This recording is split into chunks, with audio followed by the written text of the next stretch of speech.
જય જિનેન્દ્ર.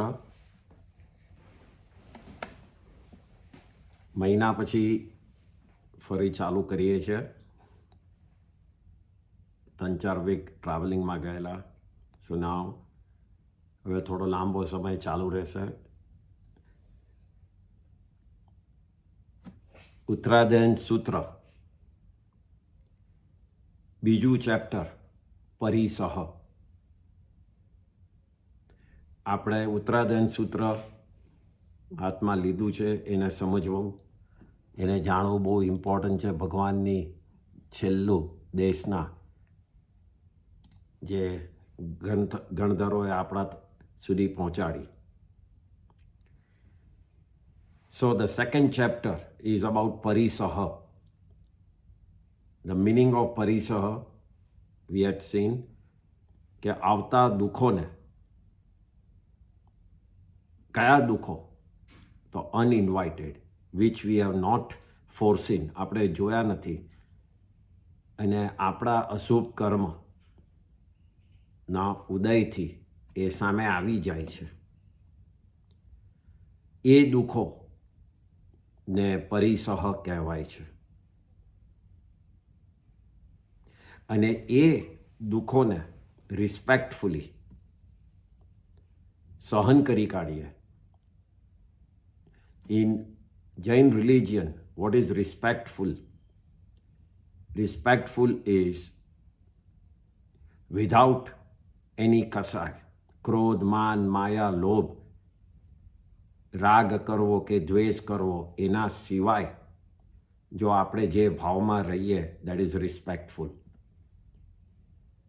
તો જે બી દુઃખ આવે એ આ કસાયો વગર એને એક્સેપ્ટ કરી કાઢીએ તો જે કર્મની નિર્જરા થાય છે, એ કર્મની નિર્જરા એની સાથે સાથે નવા કર્મ બંધ નથી થતા. અને વી હેડ સીન કે ધીસ કાઇન્ડ ઓફ કર્મ નિર્જરા અને નવા કર્મ બંધ ન થાય એવા સિચ્યુએશનને સકામ નિર્જરા કહેવાય છે. વિચ ઇઝ ધ રાઇટફુલ નિર્જરા ઇઝ કોલ્ડ સકામ. ધ કરેક્ટ વે આત્મા નિર્જરા કરી રહ્યો છે is the only way is સકામ નિર્જરા. અને જ્યારે આ અશુભ કર્મનો ઉદય થાય ને આ દુઃખો આવે અને નિર્જરા થાય છે, એ વખતે આપણા માઇન્ડ, આપણો ભાવ એવી રીતે ચેન્જ થઈ જાય છે કે જેમાં આપણને દુઃખનું ફીલ થાય. અને ફિલિંગના જોડે આપણે બિહેવ કરીએ, આઈધર ગુસ્સો કરીને કે રડારોળ કરીને કે દુઃખ બધાની સામે કહીને એમ કરી અને નવું કર્મબંધ કરીએ છીએ. નિર્જરા એ બંને કેસમાં સરખી છે. એટલા જ કર્મનો ક્ષય થાય છે જ્યારે આપણે ભોગવીએ છીએ. ડિફરન્સીસ એકમાં રિસ્પેક્ટફુલી એક્સેપ્ટ કરીએ છીએ અને બીજામાં આપણે કસાયોનો ઉપયોગ કરીએ છીએ, રાગ અને દ્વેષનો ઉપયોગ કરીએ છીએ. We use them, means we change our ભાવ, આપણો સ્વભાવને એમાં લઈ જઈએ છીએ. સો ધેટ કાઇન્ડ ઓફ નિર્જરા ઇઝ કોલ્ડ અકામ નિર્જરા. નિર્જરા છે, બટ એ પર્ટિક્યુલર નિર્જરામાં આપણે નવા કર્મબંધ, એ જે નિર્જરા થયા કર્મ, એનાથી ઘણા વધારે બાંધ્યા. And that's why the name is given અકામ, મીન્સ કામ વગરની નિર્જરા. નિર્જરા તો થઈ પણ એમાં કામ કંઈ થયું નહીં એમ, કારણ કે નવા ઘણા બાંધ્યા. દેટ્સ વાય ઇટ્સ કોલ્ડ અકામ. while the other one is called sakam, where we did સારું કામ અને નિર્જરા કરીને કર્મને કાઢી કાઢ્યા. તો પોતાના જાણ વગર જ્યારે કર્મનો એવો અશુભ ઉદય થાય છે અને સામેથી આવી જાય છે, એને પરિસહ કહેવાય. That we understood. પરિસહને જીતવા માટે એક જ રસ્તો છે, is acceptance of the situation, અને દેટ ઓનલી કેન હેપન સમતા ભાવથી, સમજથી, જ્ઞાનથી જ થાય છે. આપણે કેવી રીતે રિએક્ટ કરવું દરેક situation, it's in our hand. એમાં કોઈ આપણને ફેરફાર કરાવી શકે એમ નથી, ખાલી આપણું પોતાનું નોલેજ અને પોતાની સહનશક્તિ, પોતાનો ક્ષમતા ભાવ જ. ઇવન તીર્થંકર બી એમાં ચેન્જ નહીં કરાવી શકે. એ ખાલી કહેશે કે તમે આમ રહો, રહેવું ન રહેવું આપણા હાથમાં છે. સો ભગવાને આવા પરિસહ 22 પરિસહ બતાડ્યા છે, અને 22માંથી આપણે લગભગ 11 કરી કાઢેલા, અને આક્રોશ પરિસહ બાકી હતો. સો વી કેન સ્ટાર્ટ ફ્રોમ આક્રોશ પરિસહ,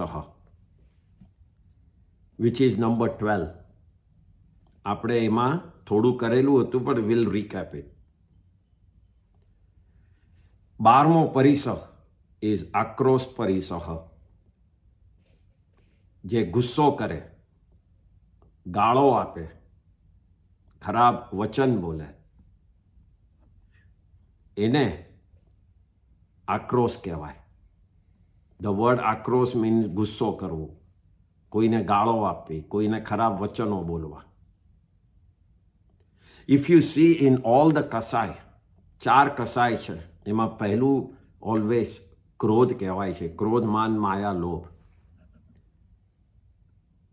એટલે જેમ લોભ છે ઇઝ ડિફાઇન્ડ બાય તમારી કેવી દરેક ચીજ ઉપર કેવી તમારો ભાવ છે, લાલચાનો. તમને કયું બધું મેળવવાનું મન થાય છે, જે પરિગ્રહ કરવાનું મન થાય છે, એ બધું મનના હિસાબે ડિફાઇન્સ કે તમારામાં લોભ બહુ છે. તમને બધી ચીજ પકડી રાખવી, બધી ચીજ મારે જોઈએ જ છે, ન મળે તો ગમે નહીં, એ એક લોભ છે. એવી રીતે જ અવારને નવાર તમે કંઈક બોલો અને એમાં થોડોક ગુસ્સો આવી જાય, એ ડિફાઇન એ તમારી સ્પીચ ઉપરથી થાય છે. તમે કઈ રીતે બોલો છો, કઈ રીતે સામેવાળાની જોડે ડિસ્કશન કરો છો, એના ઉપરથી ખબર પડે કે તમે ગુસ્સામાં છો કે નહીં. બાકી કંઈ જ ન બોલો ને ક્રોધ મનમાં જ હોય તો સામેવાળાને ખબર નથી પડતી, પણ જેવું તમે બોલવાનું ચાલુ કરો છો એમાં ખબર પડે કે આ ગુસ્સામાં છે કે નહીં.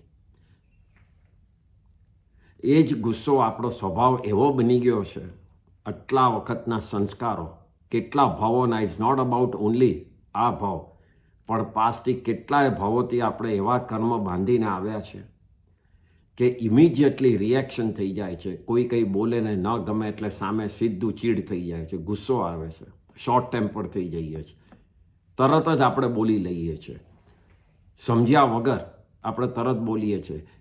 સમટાઈમ્સ તો ઇન્ટેન્શન નથી હોતું, તો એ સ્વભાવ એવો થઈ ગયો છે કે બોલી કાઢીએ છીએ, અને પછીથી lot of us રિપેન્ટ, V feel sorry કે હું કેમ બોલ્યો, બટ એ ગુસ્સો થઈ જાય છે. એમાં ન ગમે, સિચ્યુએશન ન ફાવી, કંઈ ભાવતું ન મળે, ગમતું ન થાય, એ બધા કારણોમાં ગુસ્સો આવી જાય છે. તો આવી જ સિચ્યુએશન, પરિસ્થિતિ સાધક એટલે સાધુ સાધ્વીને પણ આવે છે. કોઈ એમના ઉપર ચીડાય, કોઈ એમને મસ્કરી પણ કરે, કોઈ એમને સ્ટ્રોંગ શબ્દ કહે કે તમારે અહીંયા રોજ આવી રીતે નહીં આવવું, આ રીતે સ્થાનકમાં રહેવું, એમ બધું ડિસિપ્લિન માટે બી બધું સ્ટ્રોંગ રીતે કહે, તો બી સાધુ સાધ્વી એને સહન કરે. એમાં પછી સામે પોતે ચીડ કે ગુસ્સો ન કરે. પોતાના ગુરુ પણ સાધુને કંઈક ગુસ્સો કરીને કહે કે તે આ બરાબર નથી કર્યું, આજે તે આ ગોચરી બરાબર નથી લાવી, આ તે અહીંયા બરાબર સંથારો એટલે કે ઊંઘવાની પથારી બરાબર પાથરી નથી, તો બી એ સામે ગુસ્સે ન થાય. એ એમ જ સમજે કે મારી જ ભૂલ હતી. I had done something on the contrary because of my short coming.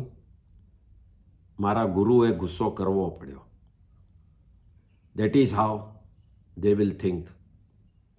અને જ્યારે આ રીતે એ ગલ્પ કરી કાઢે છે, એ હ્યુમિલિટીથી એ સામે ગુસ્સો કરતા નથી, ત્યારે જે સામેથી આક્રોશ પરિસહ થયો તો, મીન્સ ગુસ્સાનો પરિસહ થયો તો, સામેવાળા કંઈ બોલ્યા હતા જે તમને નથી ગમતું, એ શબ્દ સાંભળવા પડ્યા, તમે એને સાંભળી લઈ લીધા અને કંઈ રિએક્શન નહીં કર્યું, દેન એ જ સાધક એ પરિસહ ઉપર જીત કરે છે. એ ડિફીટ્સ ધીસ પરિસહ.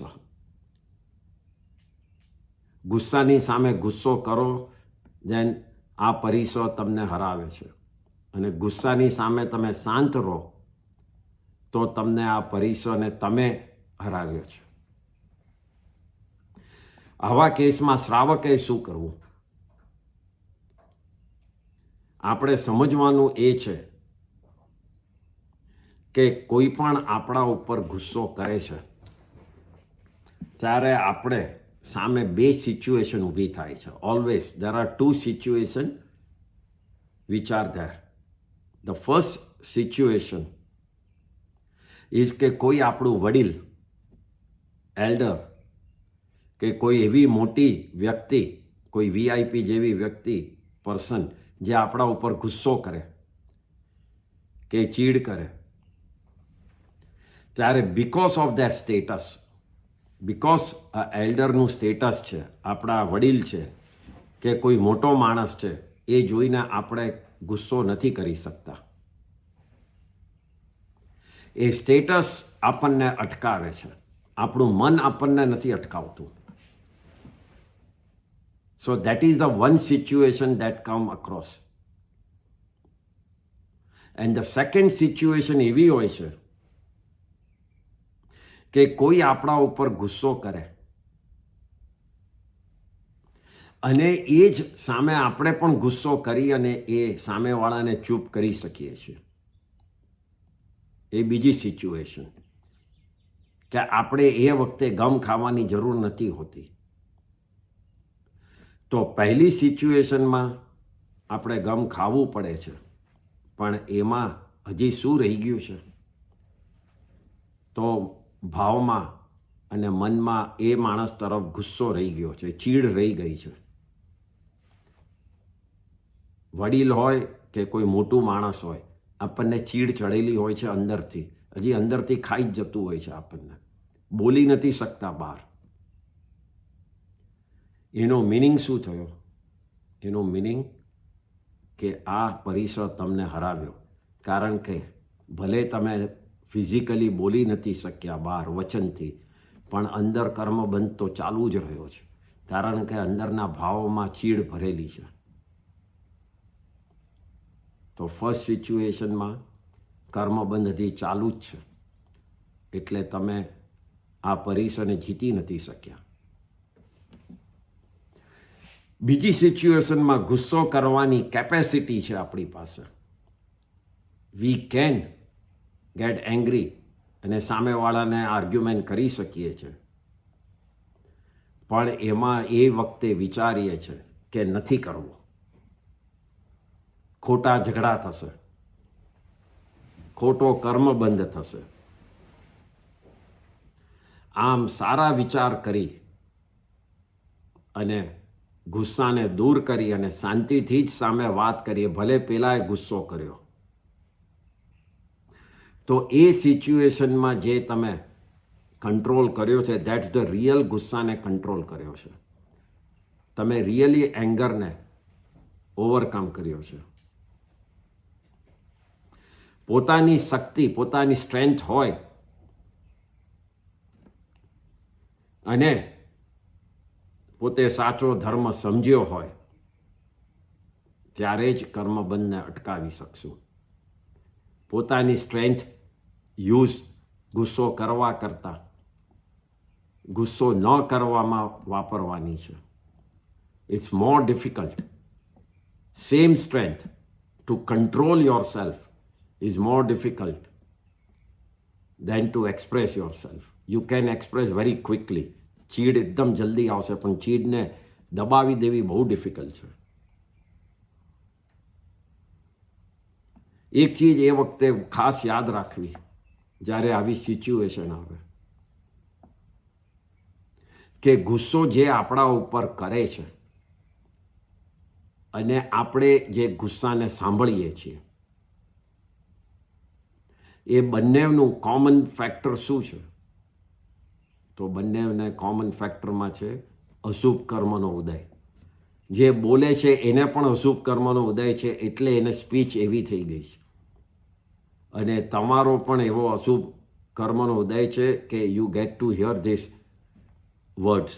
જે ગુસ્સો, ક્રોધ સાંભળવો પડે છે. That's the only reason. અશુભ કર્મનો ઉદય. પણ ફરક ક્યાં છે બંનેમાં?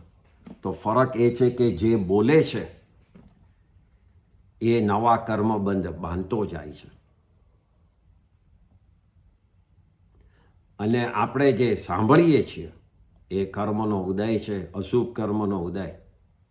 પણ આપણી પાસે એક એક્સ્ટ્રા ઓપ્શન છે, નવા કર્મ બંધ ન કરવાનો. અને ઓપ્શન છે આપણે સામે એંગ્રી ન થવું, સામે ક્રોધ ન કરવો. તો નવા કર્મથી બંધ અથી અટકી ગયા, બચી ગયા. એન્ડ ધ રીઝન ઇઝ ધર્મનું જ્ઞાન, પોતાનો સેલ્ફ કંટ્રોલ. કર્મની થિયરી મનમાં હોય કાયમ. લાઈફ સ્પેન ઇઝ શોર્ટ, આટલા વર્ષો જીવવાનું છે સાથે.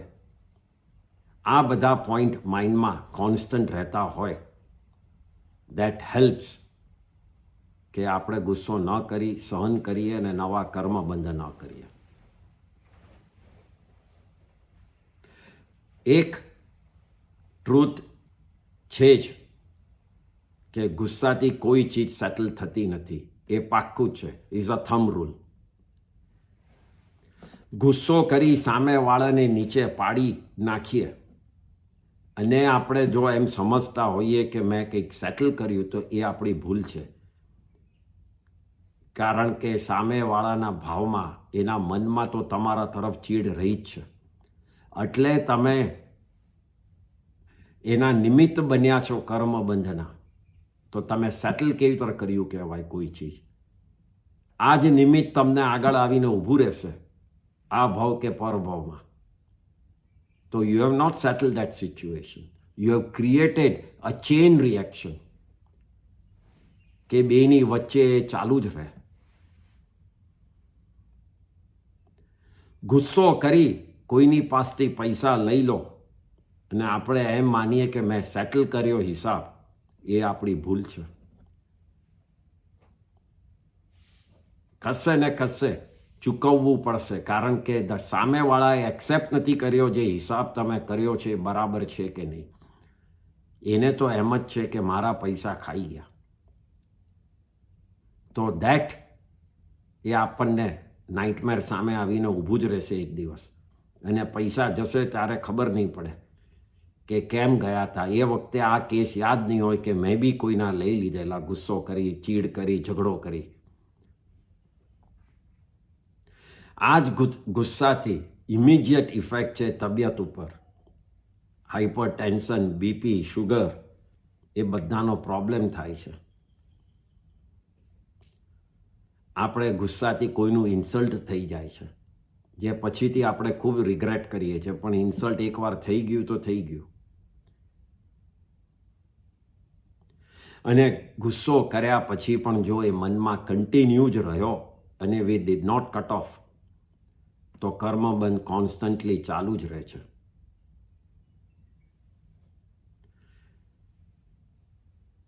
એક ચીજ પાક્કી છે કે ગુસ્સો કર્યા પછી જો તમે તરત જ એને વાળી નાખો ને પશ્ચાતાપ કરો, રિયલ હાર્ટથી રિયલ પશ્ચાતાપ કરો, તો તમારો એ ગુસ્સો અલ્પ કર્મવાળો થઈને કોઈ વખત નીકળીએ જાય. અને કાં તો એવા તમે ધ્યાન ઉપર આગળ વધતા જાઓ કે it can take you all the way till કેવળ જ્ઞાન. પશ્ચાતાપ, ગુસ્સો થઈ જાય તો બી એ યાદ રાખવો કે તરત જ યુટર્ન મારી અને એનો પશ્ચાતાપ કરી લો. ભલે આપણે સાચા હોઈએ, even if I am right, I should settle anything with proper dialogue and not with anger. અહીંયા કોઈ સામે ડિસ્કશન કરવાની ના નથી. If you feel you are right, please discuss. Please discuss and put your point across. પણ ગુસ્સાથી નહીં, કારણ કે કસાઈથી કરેલો પોઈન્ટ એ કર્મ બનતો કરશે. તમારો પોઈન્ટમાં તમે વિન થશો કે એની પછીની વાત છે. So this knowledge will help us કર્મબંધ કેવી રીતે ન કરવા માટે. ટુ હેલ્પ ફર્ધર, અહીંયા ભગવાનનો જે બેઝ છે ધર્મનો, વિચ ઇઝ અનેકાંતવાદ, viewpoint is the base of Jain Dharma. Everybody has a different viewpoint. દરેકની જોવાની સોચ જુદી છે અને દરેક જણ પોતાની રીતે સાચો જ છે. એ ખાસ યાદ રાખવો. કોઈ આપણને જેમ તેમ બોલે તો રિએક્શન કરતાં પહેલાં એ જ વિચારવું કે મને ગુસ્સો કેમ કરે છે. એને કદાચ મેં કંઈ કર્યું હશે એટલે એને લાગી ગયું હશે. That's a different viewpoint. મારાથી મને જે લાગે છે કે નાની વાત હું બોલી ગયો, પણ પોસિબલ છે કે એને મોટી લાગી હોય ને એને વધારે મોટું ખરાબ લાગ્યું હોય. That's the second viewpoint. તો આ રીતે વ્યૂ પોઈન્ટ જોવાથી જે આપણે હમણાં ઇમિડિયેટલી કહે છે કે હું જ સાચો છું, that is એકાંતવાદ. And while we see and compare કે why did he react the way he reacted is anekantvad, because that will help us to reduce our anger. આપણું જ એંગર નીચે લાવશે, આપણો ક્રોધ નીચે લાવશે કે ના, મારે નાનું પણ બોલવાની જરૂર નથી. If he is feeling so bad, why should I say, કે બીજાને ખરાબ લગાડવાનો ચાન્સ જ ના આપું. તો આ રીતે શ્રાવકોએ એંગરને કંટ્રોલ કરી અને આક્રોશ પરિસર ઉપર જીતવાનું છે, વિજય બનવાનું છે, એને ડિફીટ કરવાનો છે. This for us is day to day. આ પરિસર આવે જ છે આપણને દરેક ચીજમાં. કંઈક ને કંઈક નડતું હોય છે ને એનાથી ચીડ આવે છે અને ગુસ્સો આવે જ છે. અ સિંગલ ડે નથી જતો કે ગુસ્સો થયા વગર કે ચીડ આવ્યા વગર ગઈ હોય. અને જો ગયો હોય તો એ દિવસ તમે one of the most lucky day of આપણી લાઈફનું ગણજો, કારણ કે એવરી ડે કંઈક ને કંઈક થયા જ કરે છે. So this was the 12th પરિસર વિચ ઇઝ કોલ્ડ આક્રોશ પરિસર. હવે 13મું પરિસર ઇઝ વધ પરિસર. વધ મીન્સ કોઈ સાધકને કોઈ કારણસર, કોઈ પણ રીઝનના માટે કોઈ મારે, કોઈ એને લાકડીથી મારે, કોઈ શસ્ત્રથી મારે કે કંઈ પણ મારે, એને મરી જવા સુધીનું સિચ્યુએશન આવી જાય તો પણ એ કમ્પ્લેન ના કરે. એ બધું એક્સેપ્ટ કરે, રિયાલિટી ઓફ લાઈફને એક્સેપ્ટ કરે. અને ઉપરથી એના મગજમાં જાય કે એને મને મારતા હું નિમિત્ત બન્યો છું એના ખરાબ કર્મ બંધમાં. આટલા હાઈ લેવલના વિચારો કરે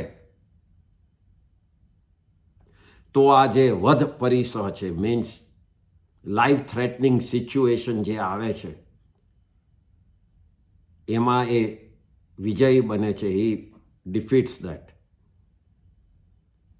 આપણે અત્યારના જોઈએ છે સાધુ સાધ્વી માટે આ વધ પરિસર ક્યાં આવે છે?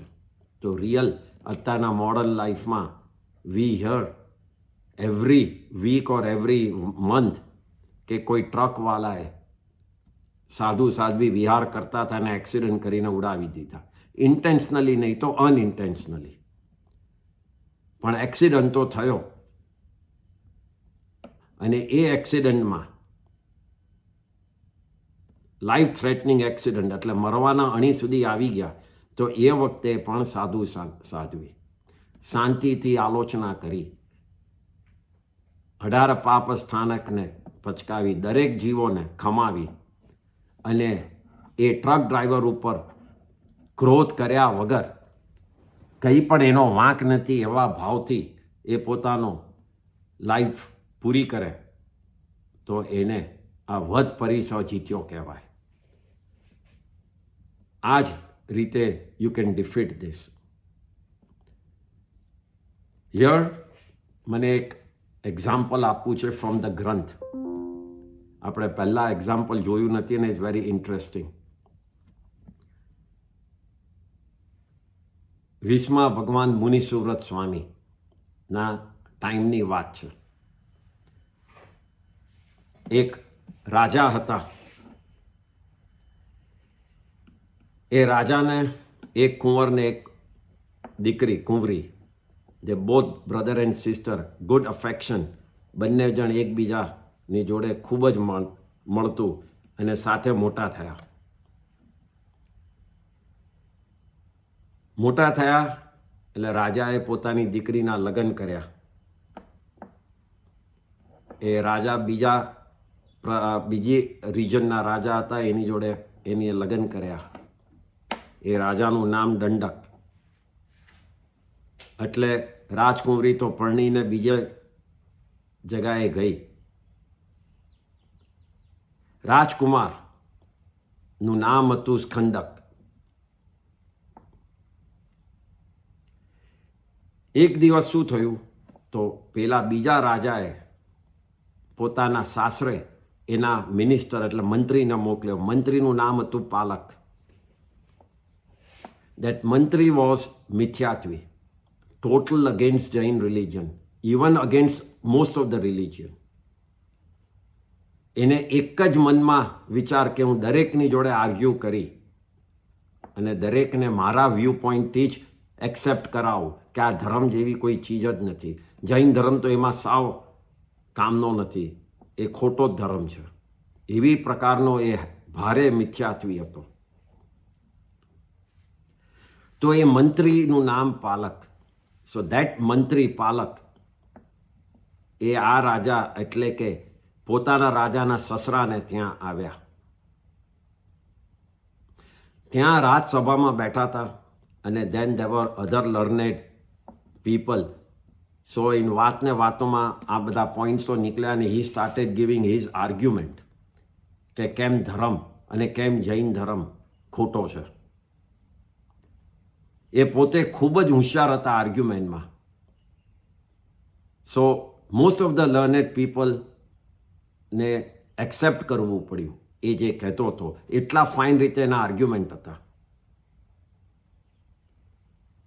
પણ જે રાજકુમાર સ્કંદક હતા, એને નાનપણથી જૈન રિલિજન શીખેલા, ઉપર આવેલા, રાજાએ ખૂબ એને સારી રીતે ભણાવેલા, એટલે he did not accept. And from the proper way એને સમજાવ્યું જૈન ધર્મ અને એના આર્ગ્યુમેન્ટોથી પેલાને ચૂપ કરી કાઢ્યો, મંત્રીને. So everybody then accepted and said કે તમે ખોટા છો, મંત્રીને કીધું, અને અમારા રાજકુમાર સાચા છે. મંત્રી at that time could not say anything and he had to accept. અને એને પણ રાજકુમારની વાહ કરી, પણ અંદર એને રિવેન્જ લેવાનું મન થઈ ગયું કે આના હિસાબે મારે નીચે જોવું પડ્યું. કારણ કે હતો તો મિથ્યાત્વી એકદમ ઝેરથી ભરેલો હતો.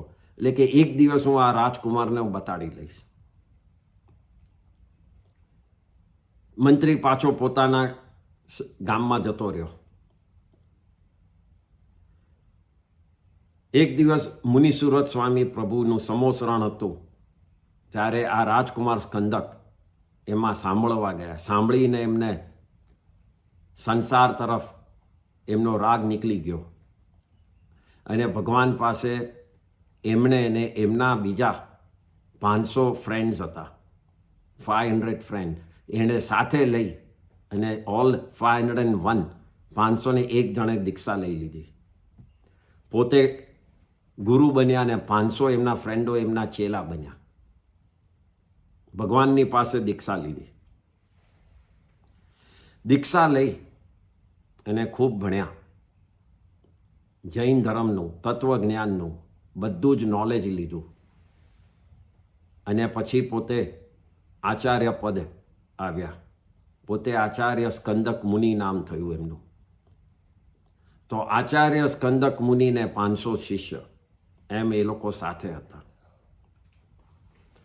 એક દિવસ આચાર્યને થયું તો એમણે ભગવાન મુનિ સુવ્રત સ્વામી પાસે આવીને કીધું કે મને જ્યાં મારી બહેન અને બનેવી જે રિજનમાં છે, જે રાજધાનીમાં છે, જે કન્ટ્રીમાં, ત્યાં મારે જવું છે. એ લોકોને જૈન ધર્મનું જ્ઞાન, એ લોકોને બોધ આપવો છે. ભગવાને એટલું જ કીધું કે એ સ્કંદક ત્યાં તને ખૂબ જ લાઈફ થ્રેટનિંગ પરિસર આવશે, પ્રાણઘાતક પરિસર આવશે તને. ત્યારે આચાર્યએ ભગવાનને પૂછ્યું કે એ પરિસરમાં અમે આરાધક રહીશું કે વિરાધક? Means what? જ્યારે બી કોઈ સિચ્યુએશન આવે ત્યારે we will steel remain as per the conduct, જે ચારિત્ર પાળવાનું હોય જૈન ધર્મ પ્રમાણે, અમે એમાં જ રહીશું કે અમે ચારિત્રથી પડી જઈશું? We will start behaving which is not in line with what we are suppose to behave. જે રીતે અમારે બિહેવ કરવું જોઈએ, એટલે કે ચારિત્ર પાળવું જોઈએ, એમાં રહીશું કે એની બહાર પડી જઈશું? ભગવાને કીધું તારા 500 શિષ્ય આરાધક છે. બસ એટલું કીધું. એટલે આચાર્યએ કીધું કે જો મારા 500 શિષ્ય આરાધક હોય અને મોક્ષમાં ભગવાને એ પણ કીધેલું કે એ લોકો મોક્ષ પામવાના છે, કે મારા 500 શિષ્ય આરાધક રહી અને મોક્ષ પામવાના હોય અને જો એનો નિમિત્ત હું બનવાનો હોઉં તો મારું બી કલ્યાણ તો થવું જ જોઈએ, થશે જ ને? ભગવાન ચૂપ રહ્યા, કંઈ જવાબ ના આપ્યો. સો આચાર્ય સ્કંદકને લાગ્યું કે ભગવાન હાથ પાડી છે, એમ સમજી કે બધાનું જ કલ્યાણ થશે અને પોતાની બહેનને બનેવીનું પણ ઉપદેશ મળી જશે, એમ સમજીને પોતે પોતાના શિષ્યો જોડે એ ગામમાં ગયા. ત્યાંનો મંત્રી હતો પાલક, પેલો મિથ્યાત્વી. એને ખબર પડી કે આ આવે છે, એટલે એમના રહેવા માટે સ્થાનક રેડી કર્યું કે આ આચાર્યને એમના ચેલાઓ આવે છે. પણ એણે પોતાના માણસો પાસે એ સ્થાનકમાં નીચે જમીનમાં બધા શસ્ત્રો, આર્મ્સ, લડાઈ માટેના તલવાર ને બધું જે છે ત્યાં અંદર છુપાવી દીધું. અને આવ્યા ત્યારે બહુ જ સારી રીતે એમને આવકાર આપ્યો અને સ્થાનકમાં લઈ ગયા. બહુ જ સારી રીતે ઉતારો આપ્યો, બધું જ કર્યું. અંદર મનમાં તો રિવેન્જનો ભાવ છે. એના પછી સ્કંદક મુનિના બહેનને, સંસારી બહેન અને બનેવી એમની પાસે દર્શન માટે આવ્યા. ત્યારે એમને પ્રતિબોધ આપ્યો, ધર્મનું જ્ઞાન આપ્યું, જૈન ધર્મ શું છે એ બધું બરાબર ફાઇન રીતે સમજાવ્યું. અને જ્યારે એ લોકો પાછા રાજમહેલ ગયા ત્યારે પેલો રાતના મંત્રી પાલક રાજા પાસે આવીને કીધું કે આ તમારા જે બનેવી છે, જે આચાર્ય બનીને આવ્યા છે, ઇન રિયાલિટી એ પોતાના 500 શિષ્ય જોડે આવ્યા છે, પણ એ 500 સોલ્જર્સ છે અને એ લોકો તમારું રાજ્ય તમારી લઈ લેવા માંગે છે અને he wants to become the king of this રાજ્ય. પેલા માને નહીં કે ના, આવા આચાર્ય અને મારા સાળો આવું કરે નહીં. તો એ મંત્રીએ એમને વાત કરી, ફોસલાવી અને બીજે દિવસે સવારના લઈ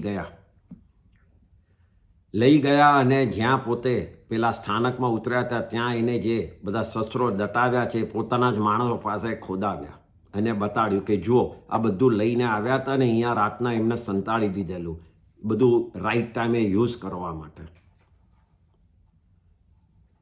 રાજાને હી હેડ ટુ બિલીવ. સામે જોયું એટલે એમને થયું કે ના, વાત સાચી જ હશે. સો હી ટોલ્ડ પાલક મંત્રી કે તમે આ કન્ટ્રીના મંત્રી છો, યુ ડિસાઇડ એમને શું સજા આપવી જોઈએ. You decide and you do what is fit. એમ કરીને પોતે જતા રહ્યા. હવે આખી સિચ્યુએશન આવી ગઈ એ મંત્રીના હાથમાં. He got okay from his king. અને આ લોકો એ દોષિત છે, આ લોકોએ મિસ્ટેક કરીને આ લોકો આવી રીતે જ કરવાયા છે એ પણ એક્સેપ્ટ થઈ ગયું. એટલે હવે એને થયું કે હું એવી રીતે હું આ લોકોને સજા આપું કે જેમાં આ સ્કંદક આચાર્યને ખૂબ જ દુઃખ થાય. મારે એટલા બધું દુઃખ એમને આપવું છે. So what he did is, in the olden times, there is a way of killing. Is called ઘાણીથી પીલવાનું. Means what? There is a big મોટું હોલ હોય અને એમાં બોડીને એક નાખે અને then they crush it. So A crush કરે તો દરેકના હાડકાં તૂટતા જ જાય. સો આ પાલકે એ રીતનું રેડી કરાવ્યું કે હવે તો હું તમારે એકના હાડકાં તોડાવી દઈશ અને મારી નાખીશ. એટલું રીતે મારીશ કે તમને પેન જબરજસ્ત થાય. એમ કરી અને રેડી કરાવ્યું. સ્કંદક આચાર્ય સમજી ગયા કે ભગવાન જે કહેતા હતા કે લાઈફ થ્રેટનિંગ સિચ્યુએશન આવવાની છે, આવીને ઊભી જ રહી. એટલે એમણે તરત જ એક પછી એક પોતાના ચેલાને બોલાવી અને આલોચના કરાવી. 18 પાપ સ્થાનક પચકાવ્યા અને સર્વ જીવોને ખમાવ્યા. અને પછી એકને પેલો પાલક પેલા ખાડામાં નાખતો હતો ને એને ક્રશ કરતો હતો. તો જ્યારે બી દરેક શિષ્ય જાય ત્યારે એના ભાવમાં, દરેક શિષ્યના મનમાં પાલક તરફ કોઈ જ વેર નહીં, કોઈ ઝેર નહીં. પોતે આ શરીરથી છૂટા પડે છે, શરીરનું કામ પૂરું થયું અને હવે અમે છીએ. દરેકના મનમાં એ જ રહે, હરિયન શરણમ, સિદ્ધ શરણમ ને ધમ્મો શરણમ. એવા શુકલ ધ્યાન ઉપર, જે હાઈએસ્ટ લેવલ ઓફ ધ્યાન છે. એટલે જેવા એમના શરીરના હાડકાં તૂટે અને એમનો ભાવ આ જ રીતે રહે અને જીવ નીકળ્યો ને એ પહેલાં જ કેવળ જ્ઞાન થઈ ગયું અને સીધો મોક્ષમાં જતા રહ્યો જીવ. One after another happen like that. દરેકના ભાવમાં હરિયનનું શરણ, સિદ્ધનું શરણ અને ધર્મનું શરણ. એમ કરતા કરતા 499 શિષ્યો કેવળ જ્ઞાન પામ્યા અને દરેક મોક્ષમાં ગયા. જે છેલ્લો શિષ્ય રહી ગયેલો એ ખૂબ જ નાની એજનો હતો, એકદમ 10-11 વર્ષની એજનો. આચાર્યએ પહેલાં પાલકને કીધું, મંત્રીને, કે આ નાનાને તો છોડ. પણ મંત્રી બોસ એને કે આમને દુઃખ જ આપવું છે, તો કે હું તો કોઈને નહીં છોડું. તો આચાર્યએ કીધું કે એક કામ કર, પહેલાં મને કર, મારાથી આ દેખાશે નહીં. આને તું મારશે તો આ સાવ નાનો બાળક છે. તો બી પાલકે તો હવે મનમાં એ જ લીધું કે ઓહો, તો આને વધારે દુઃખ થશે. એટલે કીધું કે હું કોઈ હિસાબે નહીં છોડું અને એને જ પહેલાં તમારે જોવું જ પડશે. તો આ નાના મુનિને પણ એને નાખ્યું ને નાના મુનિના મગજમાં પણ હરિયનનું શરણ જ. એને પણ કેવળ જ્ઞાન થઈને મોક્ષમાં ગયા. પણ આ નાના મુનિને મરતા જોઈ ને ત્યારે આચાર્ય સ્કંદકનો ભાવ બદલાયો. ત્યારે એમના ભાવમાં આવ્યું કે આ પાલકે જે કર્યું છે એ મને રિવેન્જ માટે કર્યું છે ને એમાં મારા 500 શિષ્યોનો ઘાત થયો છે. એમને મનમાં ને મનમાં નિયાણું કર્યું. નિયાણું means a kind of decision કે મેં જે બી સારું કામ કર્યું હોય એનું જો મને કોઈ પુણ્ય મળવાનું હોય તો મને એવું પુણ્ય મળે, એવું મને મળે કે હું આ પાલક મંત્રીનો અને આ જ રાજા જે મારા બનેવી જેને એને ઓકે કર્યું હતું એ બંનેનો મારનારો થાઉં. આટલા મોટા આચાર્યનો ભાવ હવે ક્રોધ આવ્યો અને એ ભાવમાં ને ભાવમાં એમને નિયાણું કર્યું કે મેં આ આચાર્ય પદ ને આ જે સંયમ પાળ્યું છે એનું જો મને ફળ મળે તો હું આ લોકોનો મારનારો થાઉં. એના પછી એ પાલકે એમને પણ એક ઘાણીમાં એમાં નાખીને એમને ક્રશ કરી કાઢ્યા. 500 શિષ્ય કેવળ જ્ઞાન મોક્ષ અને આચાર્ય પોતે એક હલકા દેવ બન્યા, કારણ કે નિયાણું કર્યું. He did not accept this પરિસર. નિયાણું કરીને એક અગ્નિકુમાર નામના હલકા દેવ બન્યા. And then the story is કે દેવ પોતે જ્ઞાન જોયું અવધિ જ્ઞાનમાં કે આ લોકોએ મને પાસ્ટ ભાવમાં આમ કર્યું હતું, અને એ પોતે એ રાજા અને મંત્રીના મારનારા થાય છે અને પોતાનો ભાવ લાંબો, પોતાનો ભાવ શું, પોતાના ભાવના ફેરા ઘણા લાંબા કરી કાઢ્યા.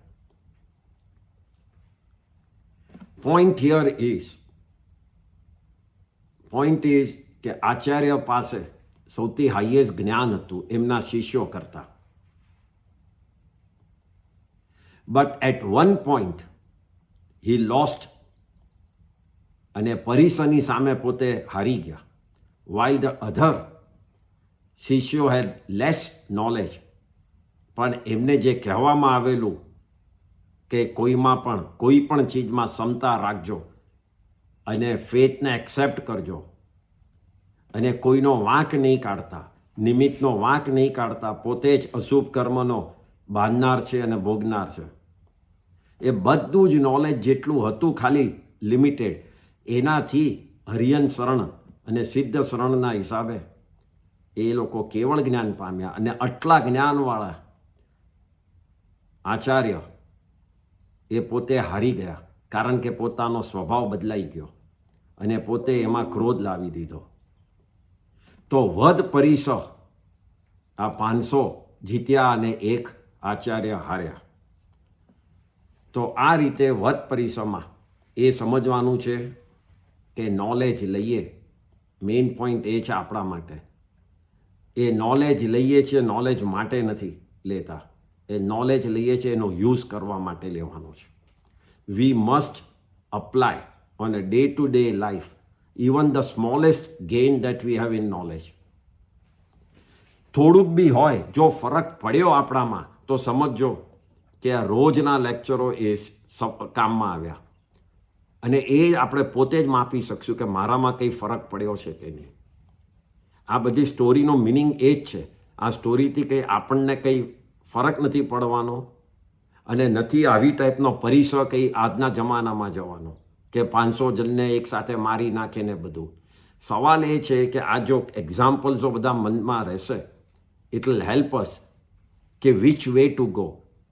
Should we go towards the knowledge and yet change our સ્વભાવ, કે નોલેજ નાનું હોય પણ મારે જે કરવાનું છે, જૈન ધર્મમાં આટલું કીધું છે કે ભાઈ મારે પોતે મેં બાંધેલા કર્મ ભોગવવાના છે, એટલું નોલેજ પણ તમને કર્મબંધમાંથી અટકાવી દેશે જો ભોગવી લઈએ તો સારી રીતે.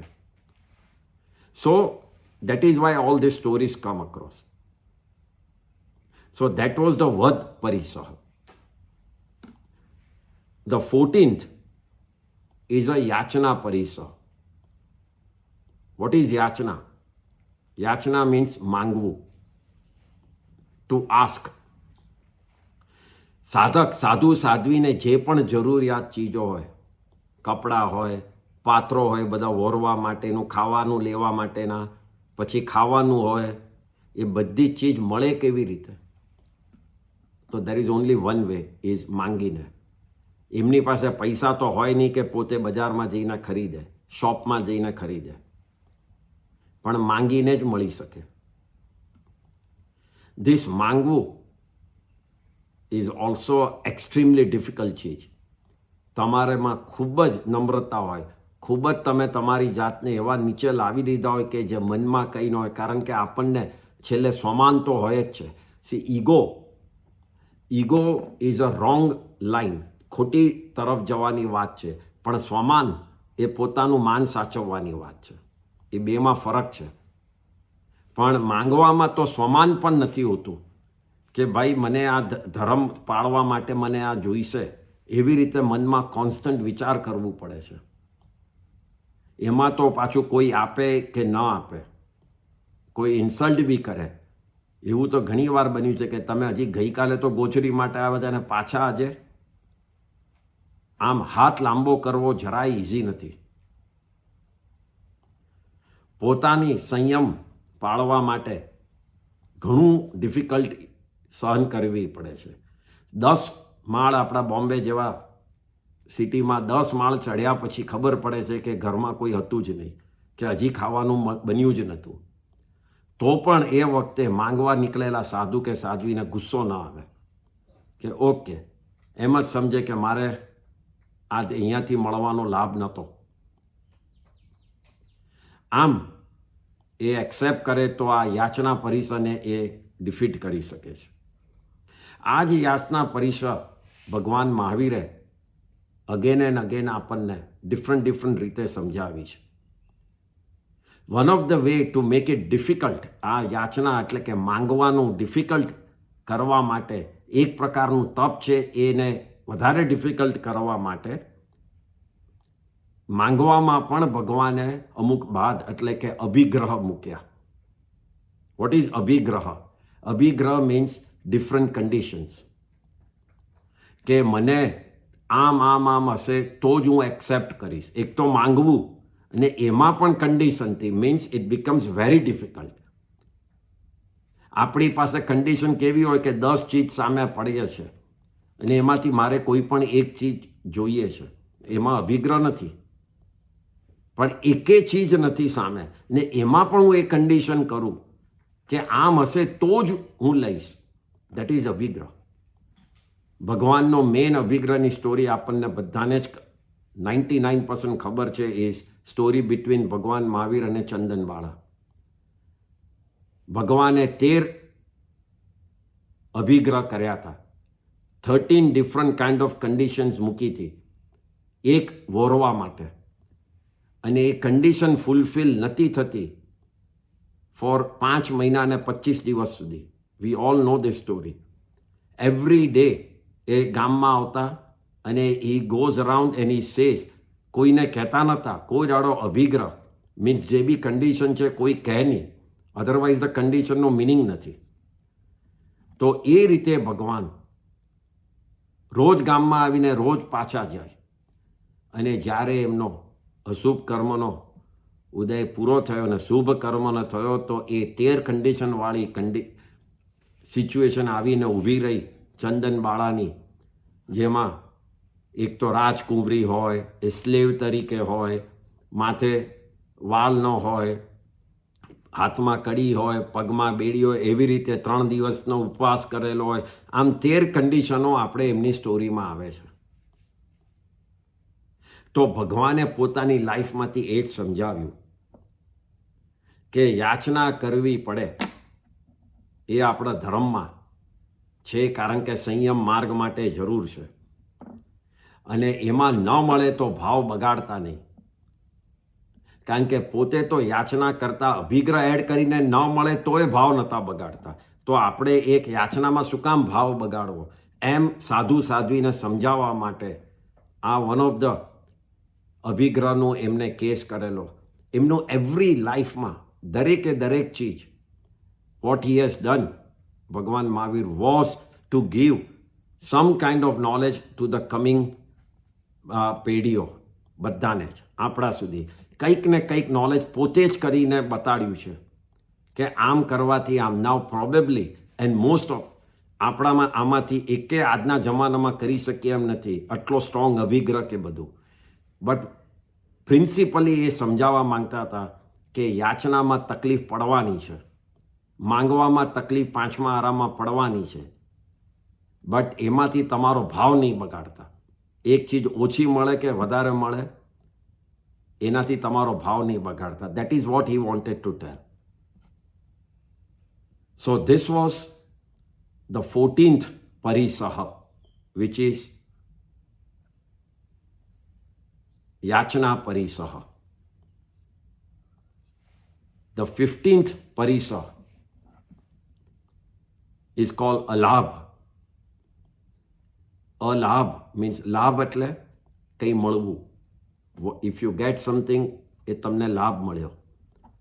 અને if you don't get something is called અલાભ.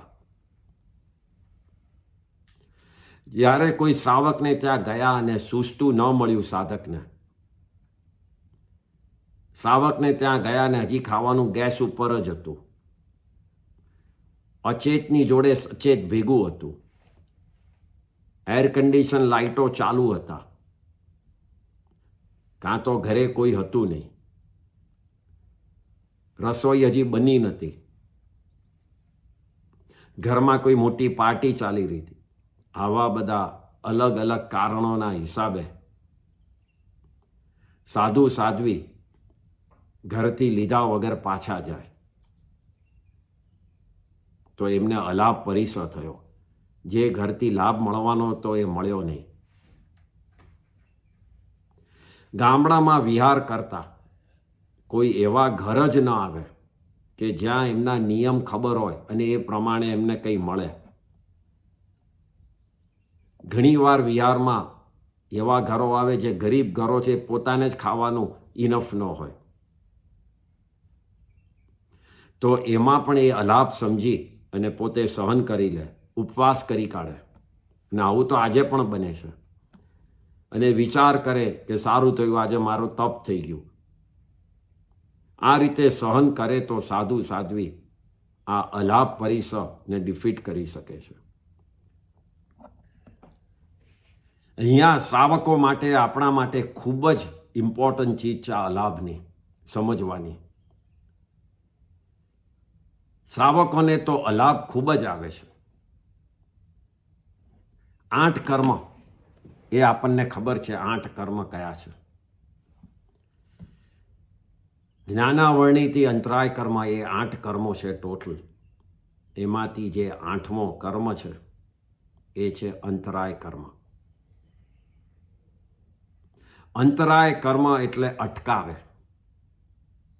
શેમાં અટકાવે? જો સૌથી હાઈએસ્ટ લેવલ અટકાવવામાં આત્માને અટકાવે. આત્માની પાસે શું છે? તો આત્મા પાસે બધું જ છે. વોટ એવર ઇઝ નીડેડ એ આત્મા પાસે એનું છે જ. એને કોઈ ચીજ જોઈતી નથી. એનું જે ઇન્ટરનલ નોલેજ છે, દર્શન છે, એને જે રીતે ચારિત્ર છે, એને જે રીતે રહેવાનું છે, આત્માને બધું જ ખબર છે અને એને એમાં જ મન છે. પણ પ્રોબ્લેમ શું છે? એનો એ જે શક્તિ, એની એ જે પાવર છે, એ પાવર અટકાવી રહ્યું છે. એ અમુક કર્મો એવા બંધાઈ ગયા છે કે જેનાથી આત્માના પાવર બધા અટકાઈ ગયા છે અને એ ફૂલ પોટેન્શિયલ બહાર આવ્યું નથી. તો એ જે અટકાવે છે કર્મ, ધોઝ કર્મ ડેફિનેશન ઇઝ અંતરાય કર્મ. આત્માની ફૂલ પોટેન્શિયલને જે અટકાવે એ અંતરાય કર્મ. અને એની જોડે જોડે ડે ટુ ડે લાઈફમાં પણ જે આપણને નથી મળતું એ બધું અટકાવે આપણી લાઈફમાં, એ પણ અંતરાય કર્મનો જ ભાગ છે. અલ્ટિમેટ અંતરાય કર્મ ઇઝ આત્માના ગુણોને અટકાવે. પણ ડ્યુરિંગ દેટ પ્રોસેસ અંતરાય કર્મ આપણને જે આપણા ભવો થાય છે એમાં જે ચીજ આપણને ઈચ્છા હોય એને ન મળે, એનું કારણ પણ આ જ અંતરાય કર્મ છે. એટલે એ પ્રોસેસમાંથી સમજવા અંતરાય કર્મ આખાને સમજવો પડે. તો આ અંતરાય કર્મ 5 ભાગ છે. દાનાંતરાય, લાભાંતરાય, ભોગાંતરાય, ઉપભોગાંતરાય અને વીર્યાંતરાય. આને સમજવાનું કારણ એ છે કે આપણને અલાભ પરિસર ડેઈલી આવે. જેમ ક્રોધ છે એમ અલાભ પણ ડેઈલી આવે છે. દાનાંતરાય કર્મ, દાનમાં અંતરાય કરી આપણે કોઈને દાનમાં અંતરાય પાડી, અંતરાય એટલે અટકાવ્યું. તો કઈ રીતે આપણે અટકાવીએ છીએ? આપણે કોઈને દાન આપવામાં રોકીએ કે કંઈ આપવાની જરૂર નથી, અહીંયા ચાલે તું ન આપે તો. કોઈ કોઈને મદદ કરતો હોય તો રોકીએ કે આને મદદ કરવામાં જરૂર નથી કંઈ, એ તો એમને હાથ પાછો મહિના પછી પાછો આવી જશે.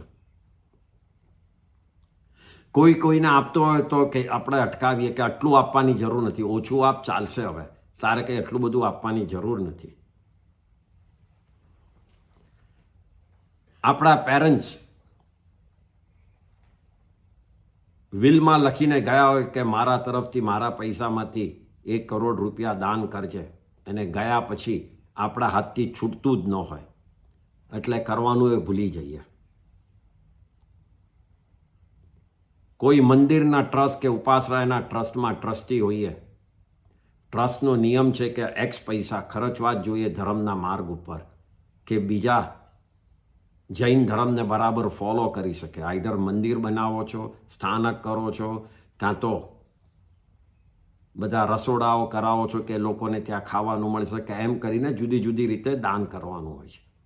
તો એ ટ્રસ્ટી પોતે હાથમાંથી છૂટે જ નહીં ને પૈસા બેંકમાં જ પડ્યા રાખે. પોતાની પાસે ઇનફ પૈસા હોય ને કોઈ આવે એટલે એમ જ કહે કે મારી પાસે જ નથી કંઈ. આ રીતે અલગ અલગ સિચ્યુએશનથી આપણે જે કર્મ બંધ કરીએ છીએ એ આપણને આગળ જઈને દાનાંતરાય કર્મ થાય છે. અને એનાથી શું થાય છે? તો એનાથી આપણે પોતાના કોઈને આપવાના ભાવ જ ન થાય, બધું જ હોય તો એ ન થાય, કોઈને આપવામાં મન જ ન આવે. અને એનાથી દાનાંતરાયથી આપણને આવા ભાવ થવાથી શું થાય? તો પોતાથી બીજાને ખુશી આપવામાં ભાવ ન થાય તો એવા કર્મ બંધાવાના છે કે જેમાં તમને ફ્યુચરમાં મળે પોતાને શુભ ના નહીં જ મળે. એટલે દાનાંતરાય કર્મ તમને દાન આપવામાં રોકે, એટલે આગળ જઈ અને તમને જે જરૂર હોય ત્યારે કોઈ મળવું હોય, કોઈ આપનાર હોય સામે, તો બી એ આપે નહીં. એટલે તમારે પછી એ વખતે પોતાને પણ ભોગવવું પડે છે. દાન આપવું એ શ્રાવકનો ધર્મ છે. દાન, શીળ, તપ ને ભાવ, એ 4 ધર્મ બતાડ્યા છે શ્રાવકના. એમાં પહેલું દાન બતાડ્યું છે. અને એ જ આપણે કોઈને ન આપવા દેવાથી આપણે પણ આપી નથી શકતા. ભગવાને પણ દીક્ષા લીધા પહેલાં કયું શ્રાવકોને આપ્યું નોલેજ? તો દાન. 1 વર્ષ દાન આપ્યું, વર્ષી દાન કહીએ છીએ. દાનનો આટલો મહિમા છે. Whatever you have you share with others. જે લેસ ફોર્ચ્યુનેટ પીપલ છે એને તમે આપો, સારા ભાવથી આપો, કચકચા મનથી નહીં. સારા ભાવથી આપો, એનું સુધરે એ ભાવથી આપો.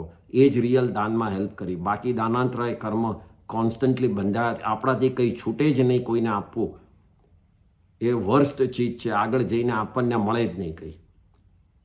અને કોઈ આપણને આપવા આવ્યું હોય સામે તો બી એવું જ કંઈ અંતરાય પડે કે આપણને દાન મળે જ નહીં. So this is the first kind of અલાભ which is Danantray. Now we will continue next time from the second Labhantray, and then we'll continue all Antray karma to understand the whole Alabh Parishar. So, અહીંયા કોઈને કંઈ question હોય તો 1 minute. યા,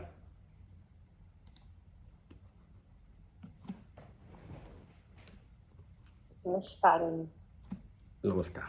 जय जिनेंद्र. जय जिनेंद्र. आज आपसे जुड़ के फिर वापस बहुत अच्छा लगा. ये जो सैटरडे क्या स्वाध्याय है, ये पूरे वीक का सोल का बूस्टर है. I can understand, even for me. मनुष्य की इतनी इच्छाएं क्यों है, और एक पूरी होती है तो दूसरी फिर आ जाती है. लोभ, इच्छा इज पार्ट ऑफ लोभ. इसीलिए आप समझिए क्रोध, मान, माया, लोभ. Why that order is given? You know, it's not an order just built by somebody or some acharya or something. Actually, when you are going towards Keval Gnan and when you are cutting your karma, the first one to go out from the kasha is क्रोध, and the last one जो लोभ रहता है और उसमें भी सूक्ष्म लोभ रह जाता है, वो that's the last. And the minute you eliminate that सूक्ष्म लोभ, that means मोहनीय कर्म का खत्म होना, उसके साथ दूसरे 3 जो घाती कर्म है, ज्ञानावर्णी, दर्शनावर्णी और अंतराय, वो 3 खत्म उसके बाद होते हैं और तरत केवल ज्ञान होता है. सूक्ष्म लोभ इज द लास्ट वन, क्योंकि लास्ट तक आपका आत्मा जो क्लीन है, लेकिन जो कर्म का एक भी फुदगल रह गया तो उसको किधर के किधर स्नेह हो जाएगा, अपने शरीर पे हो जाएगा, किधर भी. सूक्ष्म लोभ is very difficult to take out. And that's why जो आप इच्छा बोल रहे हैं, वो इच्छा रहे, आप क्रोध निकल जाएगा, लेकिन आपकी इच्छा निकालना बहुत डिफिकल्ट है. And to overcome that is very very difficult. मन में रहती है, नहीं ले, आप वो पचकान लिया, प्रतिज्ञा की, फिर भी अगर आपने उपवास में नक्की किया कल मुझे ये समय पालना करना है, ऐसा भी, तो वो क्या हुआ, इच्छा ही हुई ना. धर्म में भी इच्छा रह जाती है, अननोइंगली, अनइंटेंशनली, पर भाव वो तरफ चला जाता है और फिर उससे कर्म बंद होता है. It's very difficult to win इच्छाओं दुनिया में.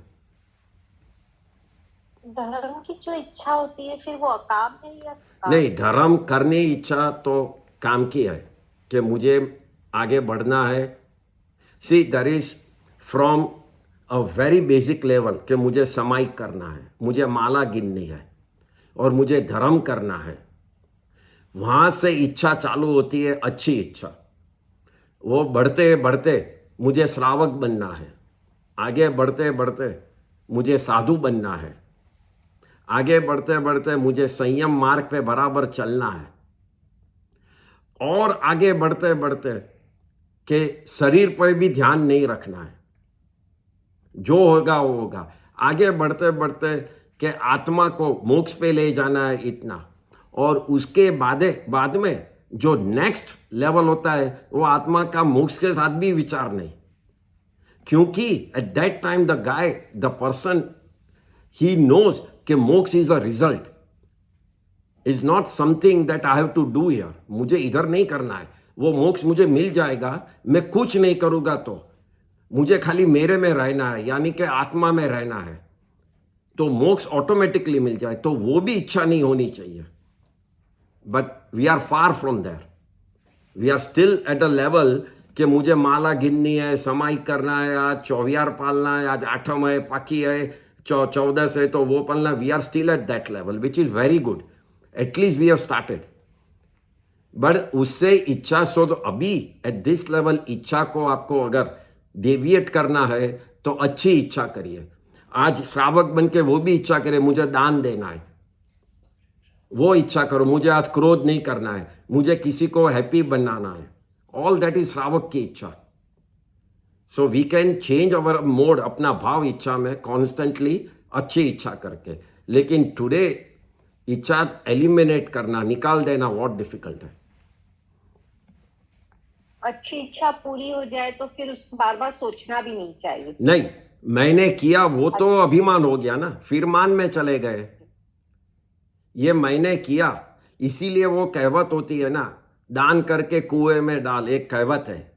बिकॉज कुआं ऐसी चीज है जब भी वो भरा नहीं जाता पानी, you will never see a full water in well. So वो ऐसा डाल के मालूम नहीं पड़े कितना गया. वो एक कहावत है. वो कहावत इससे ही बनी है कि याद मत कर कि तूने कैसा क्या क्या अच्छा किया है, वो तो अपना कर्म याद रखेगा. So much. Okay. So next Friday or next Saturday, sorry. Okay, Jai Jinendra.